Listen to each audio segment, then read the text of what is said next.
السلام عليكم ورحمة الله وبركاته أصحاب قيمها بدن كسر بدن جنال كفوجان شو فضلا هدياتك وسبت جنال كسبسكرايب صار هذا شير جرين يوم وقال كان ما أنتنا برنامج كانوا يا دردار النظلين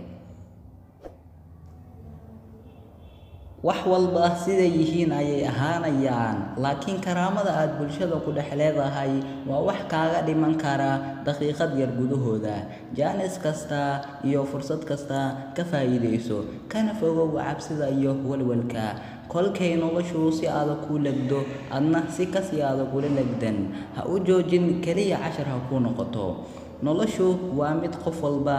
dhaawac gaarsinaysa dib kasta oo aad dareentona ku samir qof kasto maanta kuna ceeb waxa aan shaki ku jirin inuu bari ku baahan doono ma jiro qof adduunka